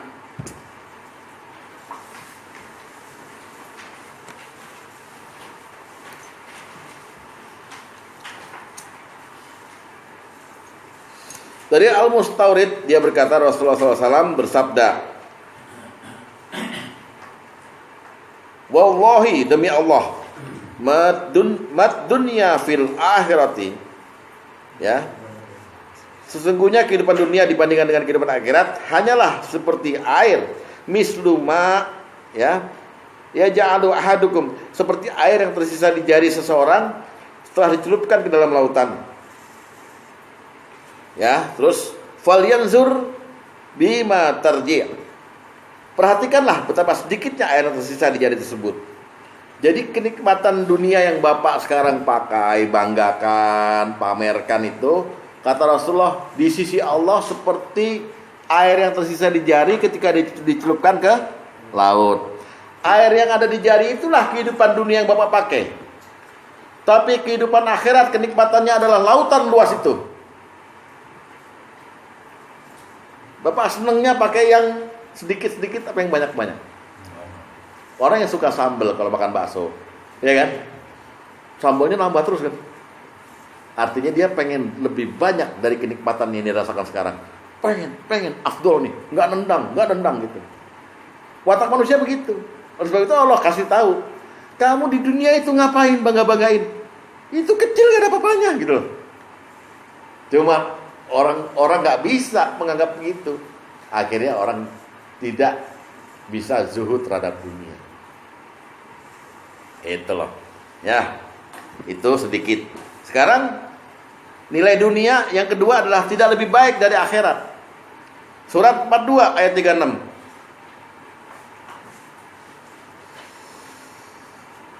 Surat 42 ayat 36.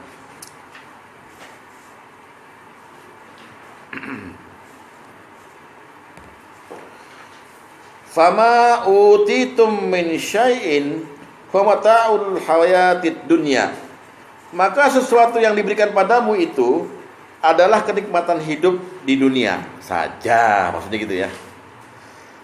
Wa ma 'indallahi khairu wa abqa, dan pada yang ada pada sisi Allah khairun, lebih baik dan lebih kekal.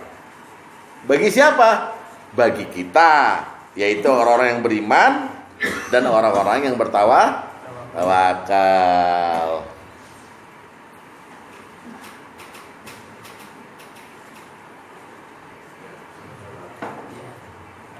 Memang kalau normal bagaimana sih seperti ini? Ini nunjukin normal nggak normal nih ya.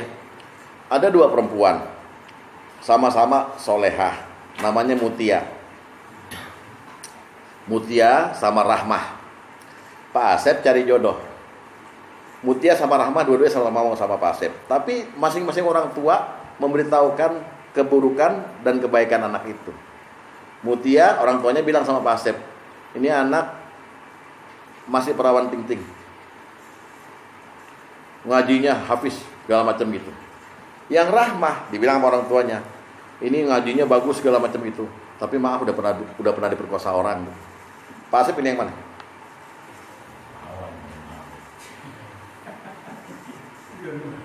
Gimana Jawa? Mutia. Kenapa Bapak milih yang Mutia? Bukan itu bahasanya, karena dia lebih baik keadaannya daripada ini, itu loh. Normalnya nyari yang lebih baik. Perawan yang dibicarain sama lo mau paton. Perawat ting-ting gitu ya, waduh. Ting-ting ada ting-ting jahe. Emang rusaknya ngaji di sini. Emang gue juga sih cari permisalannya begitu ya. Ya ustadznya juga mesum ya. Iya. Dosa lo. Jadi kata Allah, apa yang kamu nikmatin sekarang itu nggak ada apa-apanya dibanding apa yang ada di sisiku. Lebih baik yang ada di sisiku. Masa Bapak nggak kemakan sama ini kan iklan, mesti kemakan kita. Udah dunia itu penuh tipuan, nggak lebih baik dari akhirat. Yang mending pilih yang lebih baik akhirat. Jadi akhirnya hindari zuhud terhadap dunia, hindari dunia gitu loh, jaga jarak. Gitu. Ini deh bahasa paling enaknya. Dunia itu boleh Bapak miliki. Kan Pak Sugeng bilang kita butuh dunia. Tapi pakai ini dan pakai ini. Jadi gampang ngaturnya. Jangan masukin sini. Dunia keluarin dari hati Bapak.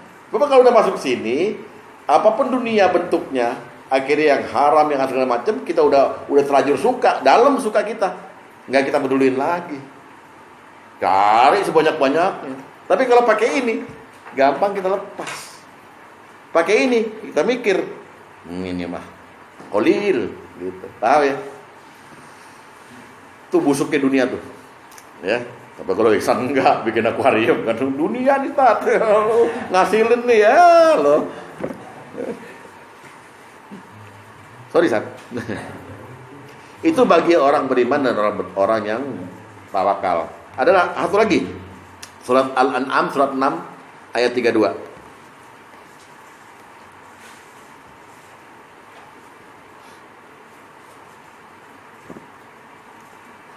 Wa mal hayatud dunya illa laibun walah. Walad darul akhiratu khairun lillazina yattaqun afala taqilun. Dan kehidupan dunia ini hanyalah permainan dan senda gurau, sedangkan negeri akhirat itu sungguh lebih baik bagi orang yang bertakwa. Asal apakah kamu nggak punya akal, nggak mengerti, ya. Jadi kita ini jangan basa-basi kalau bercita-cita pengen surga, gitu loh. Raih itu tawakal, raih itu zuhud, raih itu takwa, raih itu iman, raih Pak, raih banyak-banyaknya. Raih dengan ilmu, jangan sembarang raih. Raih dengan ilmu, biar tahu. Gitu. Itu sifat dunia, nilai dunia yang kedua. Artinya tidak lebih baik ya. Sedikit, pertama sedikit, dua tidak lebih baik. Yang ketiga, dunia itu sangat rendah dan hina. Sangat rendah dan hina di mata Allah. Bahkan dia nggak bernilai. Coba lihat hadis nomor 10. Hadis nomor 10 lihat. Dari Abu Hazim, dari Sahal bin Sa'di, dia berkata, Rasulullah SAW bersabda, "Lawi kanat dunya ta'dilu 'indallahi janaha ba'udah." Seandainya dunia ini di sisi Allah senilai sayap nyamuk, niscaya Allah tidak akan memberi minum pada orang kafir seteguk pun, setetes pun maksud itu ya, seteguk pun. Ya, maksudnya apa nih hadis ini nih? Kata Rasul, seandainya dunia ini punya nilai senilai sayap nyamuk. Berapa harga sayap nyamuk, Dek? Ada yang jual nyamuk nggak? Hah? Iya, tapi ada nilai kan? Taruh kata 5 perak. Sayapnya berarti 1 perak. Nyamuknya 5 perak. Anggaplah nyamuk harga 1.000 dah, biar ada nilainya. Seandainya dunia senilai segitu di mata Allah, maka orang kafir nggak berhak untuk menikmati dunia. Tapi pada kenyataannya sekarang lihat, orang kafir bisa minum nggak di dunia? Sekarang ini, bisa kan? Bisa. Berarti di mata Allah dunia ini nggak ada nilainya, rendah banget, bahkan lebih rendah dari seharga seekor sayapnya. Sehingga orang bisa menikmati, yang kafir, yang bubur-bubur semua boleh menikmati. Tapi kalau dia udah ada nilainya, dia hanya untuk orang-orang beriman, bertawakal dan bertakwa, dunia itu, gitu loh. Sehingga ini tamsil bahwa dunia di mata Allah nggak ada nilainya, walaupun ada nilainya seharga seekor sayap nyamuk, tapi lebih rendah dari itu, nggak ada nilainya. Allah yang nyiptain sih, ya kan? Nggak ada nilainya apa-apa itu dunia. Satu. Kedua, Rasulullah pernah bilang dunia itu hina, ya, di mata Allah. Sebagaimana kita menghinakan seekor bangkai anak kambing. Hadza dunia, hadza jifah. Dunia itu hina di mata Allah. Sebagaimana kamu melihat bangkai ini hina gitu. Kita lihat hadis nomor 3. 3.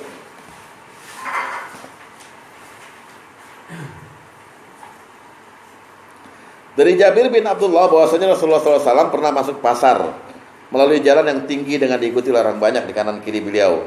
Kemudian beliau menemukan seekor anak kambing yang mati dengan kedua telinga yang kecil.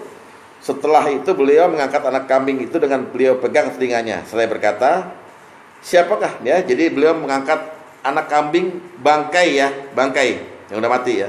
Siapakah di antara kalian yang mau membeli kambing ini seharga 1 dirham? Orang-orang bilang, tentu kami tidak ingin membelinya Rasulullah. Untuk apa membeli bangkai kambing? Beliau kemudian bertanya lagi, apakah ada di antara kalian yang ingin memiliki tanpa harus membeli? Jadi gratis nih. Mau nggak? Mereka menjawab, demi Allah, seandainya kambing itu masih hidup sekalipun, maka kambing itu tersebut cacat. karena telinganya kecil. Apalagi sudah jadi bangkai. Rasulullah kemudian bersabda, fa wallahi ad-dunya ahwanu 'ala Allahi min hadza 'alaikum. Sesungguhnya dunia itu di sisi Allah nilainya lebih hina daripada hinanya bangkai anak kambing ini di mata kalian. Orang yang mempraktekkan hadis ini hanya satu orang, Abu Bakar As-Siddiq radhiyallahu anhu. Ketika ada perang Tabuk, Bapak lihat di Bukhari nanti, Umar bin Khattab tuh pengen ngungguli Abu Bakar. Sekarang nih Abu Bakar kan dibilang baiknya luar biasa. Rasulullah pernah ditanya nih, siapa orang paling baik? Abu Bakar. Umar nggak mau kalah. Nah, ada perang Tabuk. Rasulullah nanti mau minta kita nyumbang. Maka Umar bin Khattab bilang sama Rasulullah, saya menyumbang Rasulullah sekian 20.000 dirham. Rasulullah tanya, kamu tinggalin buat anak istri nggak? Saya tinggal ya Rasulullah. Kamu tinggal berapa? Separuh dari harta saya. Jadi ternyata harta dia itu 40.000 dirham. 20.000 dirham dia pakai disumbangkan ke Rasulullah, 20.000 dirham dia tinggal di rumah. Abu Bakar datang, saya Rasulullah, dia sumbang ratusan ribu dirham. Ini semua harta saya ya Rasulullah. Lah buat di rumah apa? Saya punya keridhaan Allah dan Rasulnya. Lalu sahabat yang lain tanya, gimana ntar kamu punya anak makan segala macam? Apa jawab Abu Bakar? Kamu nggak tahu, harta ini kan bangkai. Ngapain bangkai di paro-paro? Buang aja semua. Harta ini bangkai. Ngapain bangkai di paro-paro? Buang aja semua. Cuman dia yang bisa praktekin. Coba Bapak, tahu kan harta ini bangkai? Coba yang saldo di bank semua transfer ke saya. Nggak ikhlas kan? Enak aja Ustaz jadi kaya. Nggak bisa Pak, nggak bisa gitu. Zuhud tuh ngajarin seperti itu. Nah, lalu sifat dunia yang ketiga. Tadi udah dunia itu sifatnya, kemudian nilainya terakhir adalah terlaknatnya dunia. Coba lihat surat Ibrahim ayat 2 dan 3. Surat 14 ayat 2 dan 3. 2 dan 3. 2 dan 3 ya. Udah ketemu? Oke. A'udzubillahi minasyaitonirrajim. Allahul ladzi lahu ma fis samawati wa ma fil ard. Allah lah yang memiliki segala apa yang di langit dan di bumi. Wa wailun. Nah, ini arti dan neraka wail dan celakalah. Ini laknat bukan? Laknat ya. Wa wailul likulli apa tuh? Maaf, wa wailul lil kafirina min azabi syadid. Dan kecelakaanlah bagi orang-orang kafir karena siksaan yang sangat pedih. Kenapa? Alladzina yastahibbunal hayatad dunya 'alal akhirah. Yaitu orang-orang yang lebih menyukai kehidupan dunia daripada kehidupan akhirat. Jadi laknat jatuh kepada siapa? Orang yang zuhud apa yang enggak zuhud? Orang yang tidak zuhud terhadap dunia. Dunia nah. Laknatnya kepada siapa? Kepada dunianya apa bukan? Pada perbuatan. Pada perbuatan. Hadis nomor 8.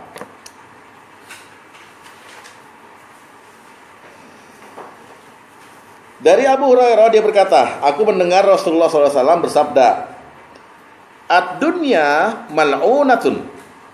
Dunia ini dilaknat. Wa mal'unum ma fiha, dan dilaknat apa yang ada di dalamnya. Illa kecuali zikrallahi wa mawalah, zikir pada Allah dan apa yang berkaitan dengannya. Aliman au muta'aliman, atau seorang yang alim atau orang yang pelajari ilmu agama. Jadi semua perbuatan di dunia ini yang Bapak lewati dilaknat. terkecuali dua, zikir dan segala macam yang berkaitan dengan zikir, tawakal, iman, takwa, doa, ya zikir sendiri segala macam, Quran, baca Quran, itu semuanya nggak dilaknat. Atau satu lagi perbuatan, majelis taklim, ada aliman, ada muta'aliman, nggak dilaknat. Alhamdulillah, dalam ridho Allah sekarang ini, amin. Yakin Bapak dalam ridho Allah sekarang ini, karena mempelajari ilmu untuk bertemu Allah. Soal ustadz nggak digaji nggak apa-apa, ya kan? Malah untung, ya, gitu. Oke, ya. Nah sekarang kita kan jadi bertanya-tanya, Pak Sugeng benar tadi, ustadz kita butuh dunia, menjalaninya gitu. Maka pengertian celaan terhadap dunia ini, sifatnya, nilainya, kemudian apanya, laknatnya itu dijelaskan oleh seorang ulama bernama siapa? Ibnu Rajab Al-Hambali dalam kitabnya Jami'ul Ulum wal Hikam. Lihat dalil nomor 12. Dia terangkan baik-baik mengenai celaan terhadap dunia ini, ya. Oke. Lihat ya. Dalil nomor 12 ya. Hadis nomor 12 ya. Itu keterangan dari ulama tuh ya. Lihat. Wa'lam, ketahuilah, anna zamma warida fil kitabi was sunnati, ya, lid dunya. Ketahuilah bahwasanya celaan yang datang dalam Quran dan sunnah kepada dunia, laisa huwa raji'an ila zamaniha, tidak tertuju pada perputaran masa di dunia, alladzi huwal lailu wan nahar, yaitu siang dan malam silih berganti hingga hari kiamat. Ya, muta'aqibani ila yaumil qiyamah. Ya, karena Allah menjadikan siang dan malam itu silih berganti bagi orang-orang yang ingin mengambil pelajaran atau orang yang ingin bersyukur. Dan celaan tidak tertuju juga kepada tempat dunia, yaitu bumi, yang telah Allah jadikan sebagai hamparan dan tempat tinggal bagi anak keturunan Adam. Wala ila ma'u da'ahu Allahu fiha minal jibal wal bihar wal anhar wal ma'adin. Dan tidak pula celaan tertuju pada apa-apa yang Allah siapkan di dunia seperti gunung, lautan, sungai, dan logam-logam. Dan tidak juga tertuju pada yang Allah tumbuhkan di bumi seperti pepohonan dan tanaman. Dan tidak juga tertuju pada apa yang Allah tebarkan di bumi seperti hewan-hewan dan yang lainnya. Sesungguhnya itu semua merupakan karunia Allah pada hamba-hambanya yang penuh manfaat bagi mereka. Celaan hanya tertuju wa innamaz zammu raji'an ila af'ali bani adamal waqi'ati fid dunya. Celaan hanya tertuju kepada perbuatan dan sikap manusia yang mereka lakukan terhadap dunia. Nah, sikap yang tidak dicela adalah tawakal dan zuhud. Di luar itu pasti tercela dan nempel sama dunia. Gitu. Jadi Allah nggak melaknat dunia terhadap zatnya. Siang malam, matahari, bulan, alam ini, kemudian pohon-pohon yang kita nikmatin ini, silahkan pakai. Tapi jangan masukin hati, jangan seneng banget. Dalam prakteknya, jangan ada hobi, Pak. Mana loh, mancing. Orang mancing mana ada yang sholat. Jarang kan? Ya orang ada azan terus ditinggal pancingannya sholat. Baru mancing, belum klub-klub mobil, klub olahraga. Hati-hati Pak, bisa melalaikan Bapak dari Allah. Kalau orang beriman macam kita ini, Pak, ada waktu kosong, ngapain? Zikir. Karena pada saat Bapak waktu kosong itu kemungkinan Bapak dipanggil ada loh. Panggil Allah. Ya kan? Ya udah waktu kosong udah. Jangan lihat TV, Pak. TV itu penuh tipuan. Yakin saya. Oleh sebab itu, apalagi film, apalagi fashion. Wah, fashion ya, bikini itu, rusak. Udah, sambil tiduran apa? Boleh ala junuban, ala berbaring, duduk. Ya.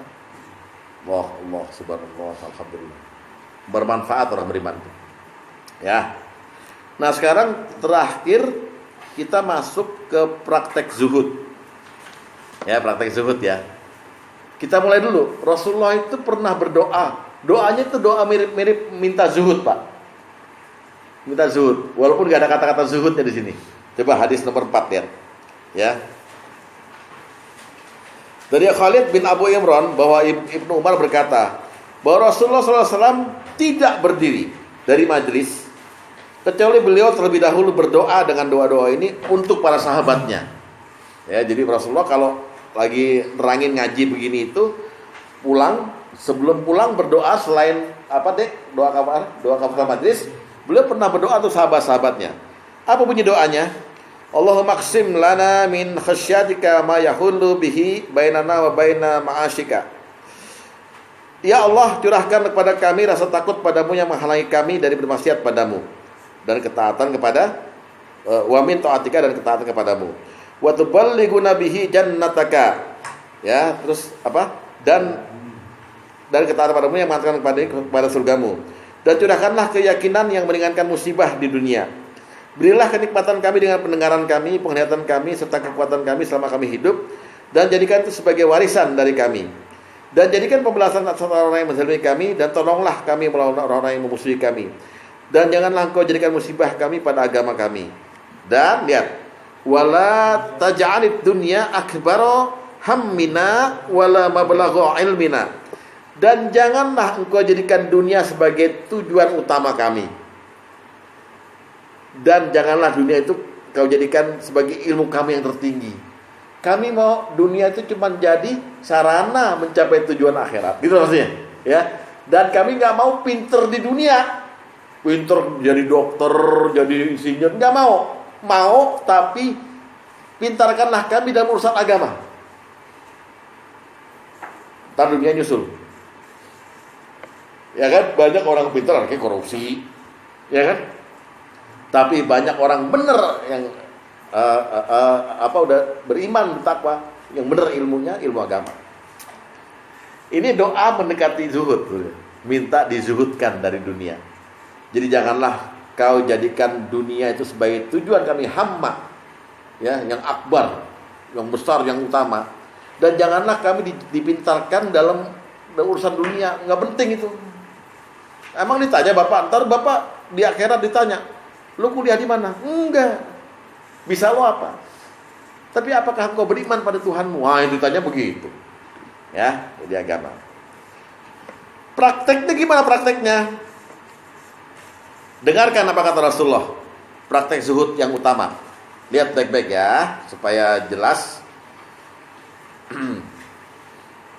Saya akan menyampaikan satu hadis. Lihat ya, jangan ada yang catat dulu. Dari Abu Dzar Al-Ghifari, dia berkata Rasulullah SAW bersabda, ya, az-zahadatu fid dunya, zuhud terhadap dunia, laisat bitahrimil halali, bukan engkau mengharamkan yang halal.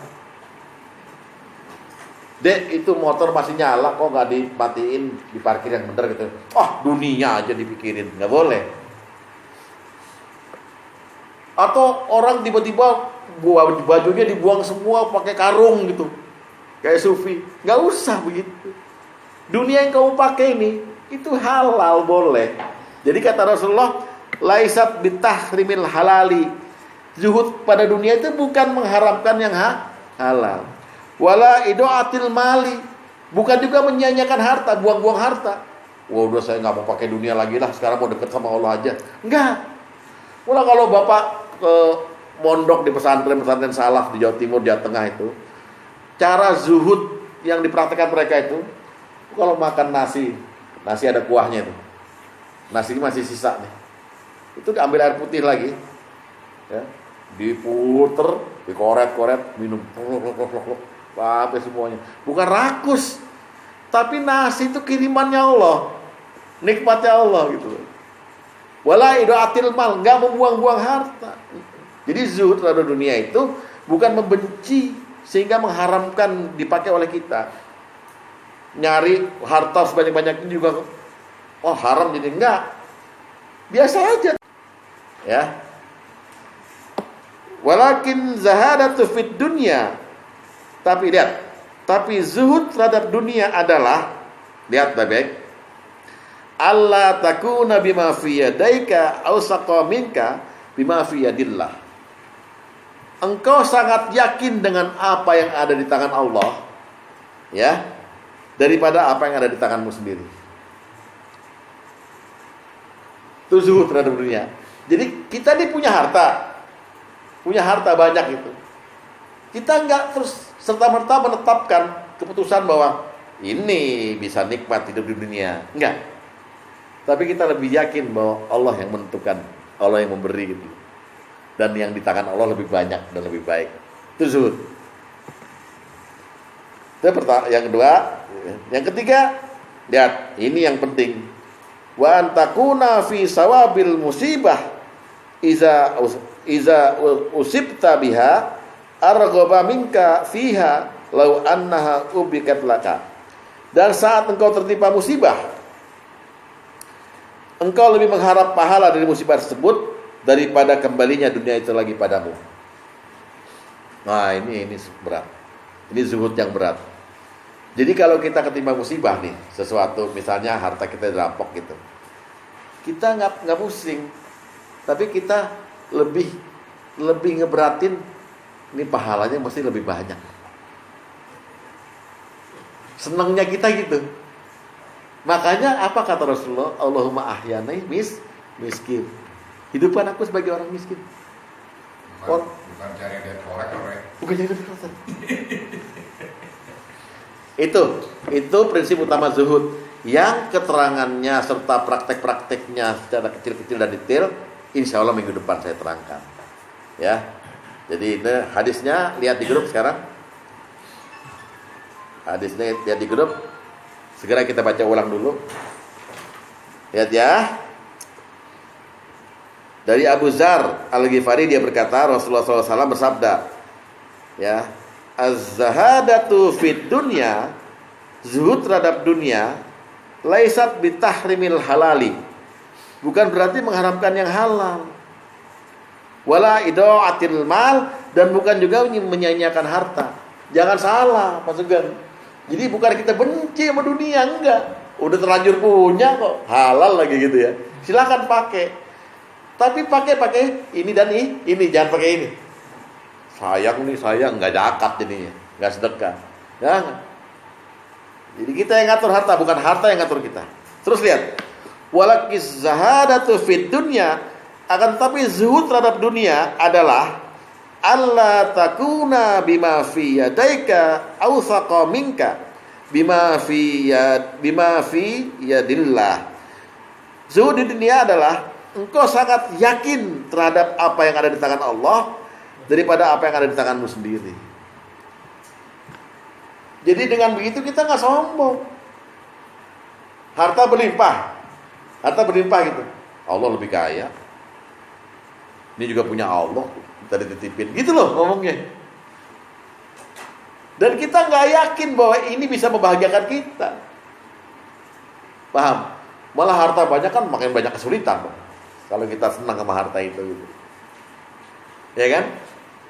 Jadi kita lebih yakin apa yang ada di tangan Allah ketimbang apa yang ada di tangan kita. Yang ketiga, wa antakuna fi sawabil musibati iza usibta biha arghaba minka fiha law annaha ubqiyat laka. Dan saat engkau tertimpa musibah, engkau lebih mengharapkan pahala dari musibah tersebut daripada kembalinya dunia itu lagi padamu.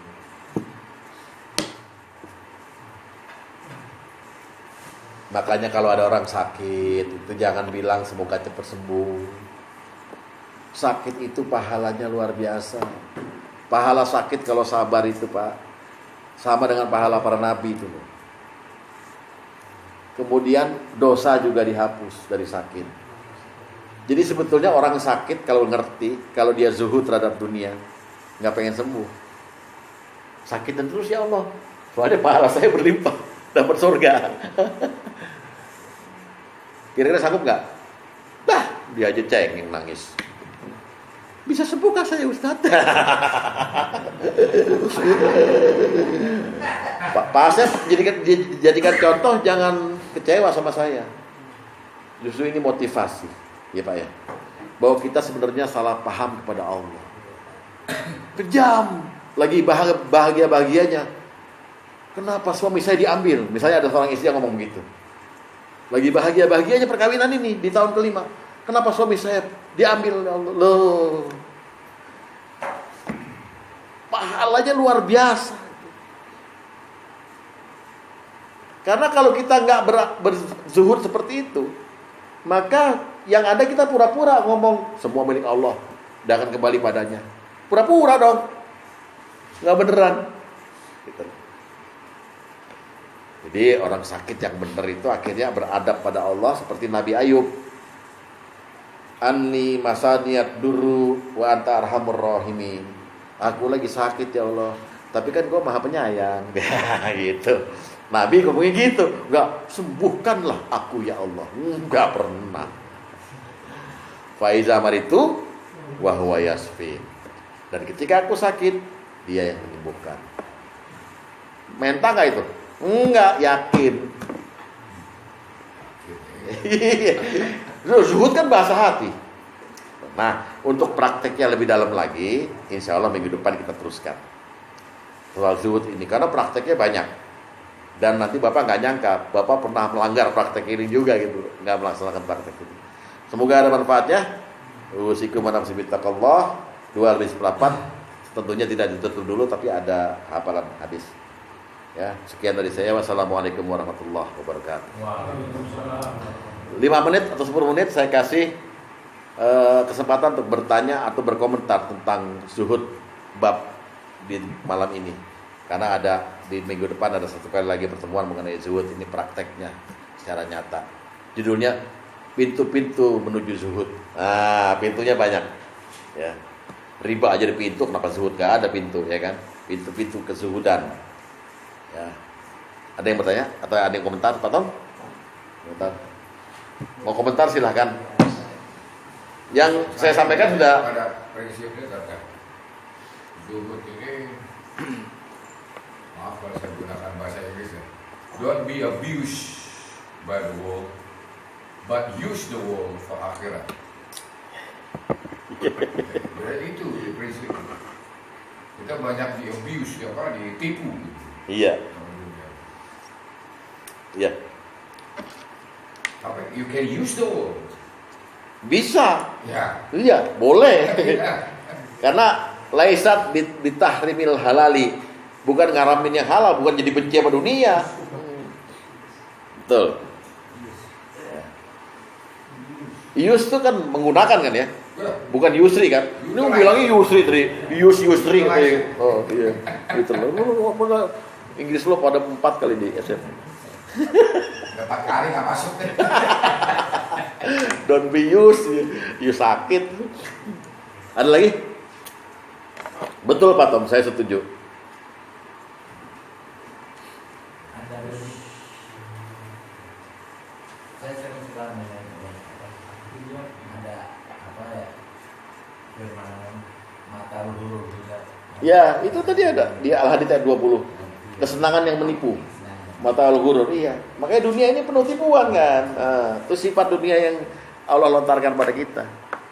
Jadi penuh tipuan, nilainya rendah, terlaknat, ya kan? Tapi itu juga dari sisi utilize, sisi survival hidup di dunia boleh dipakai. Karena itu nikmat dari Allah, karunia dari Allah. Ya kan? Makanya ada perintah sedekah, perintah ini kan harus ada hartanya. Gitu. Ketika dunia itu kita ada diberi kesempatan untuk bisa mendapatkan dunia itu, Iya. mana jalan yang terbaik? Kita ambil itu atau kita lepaskan itu karena itu berisiko tinggi. Kemudian harus ada sikap kita. Melepaskan maksudnya gimana? Ya kan kalau kesempatan ini ada yang besar nih kalau kita. Sementara kita tahu kan bahwa ini terlarang, nanti ini tercela. Kita ambil atau kita biarkan aja? Loh, ambil aja. Karena zuhud itu wala idoatil mal, bukan menyanyiakan harta. Kalau menyanyiakan kan yang sudah ada, Enggak juga. Enggak, bukan. Ini kan baru kesempatan. Idoah itu artinya membiarkan, membuang, nggak memakai. Itu artinya ada kesempatan juga gitu. Jadi jangan dibahas ke situnya, tapi kan yang penting jawabannya ambil atau lepas. Ambil. Kalau ada kesempatan halal, lah ngapain? Wah, dunia dipikirin, bisnis udah biarin orang lain aja. Nggak boleh tuh. Ntar digaplek loh. Assalamualaikum. Jangan, ambil aja. Boleh. Ya. Oh. Makanya sayang bubar perusahaannya.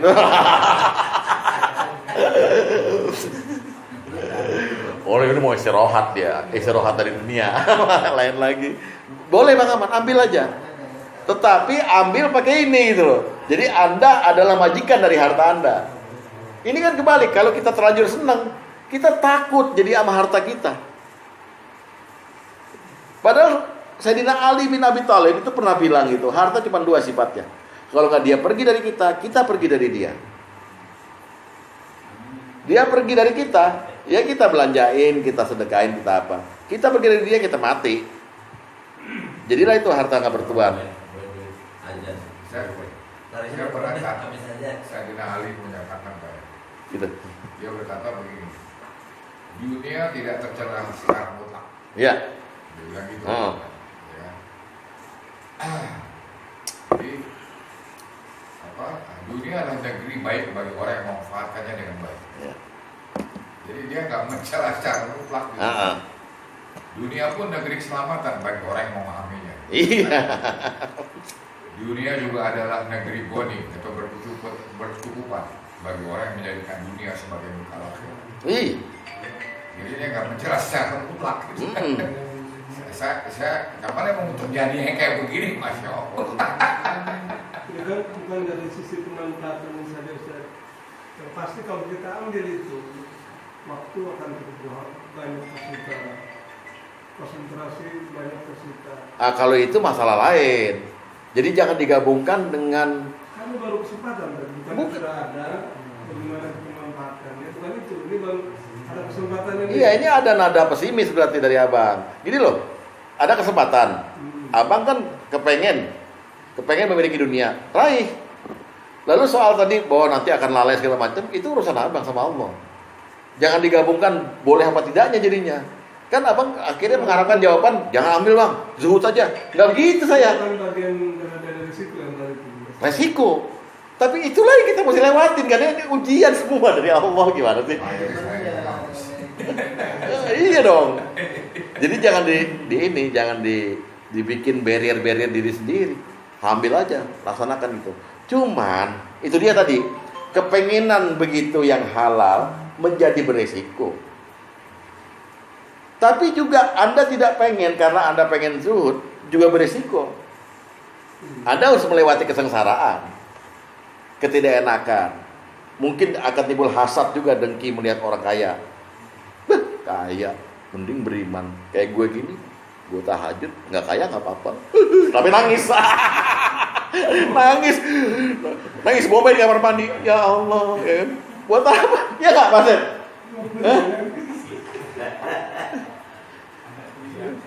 Makanya jangan jadi orang pura-pura kan. Ambil aja.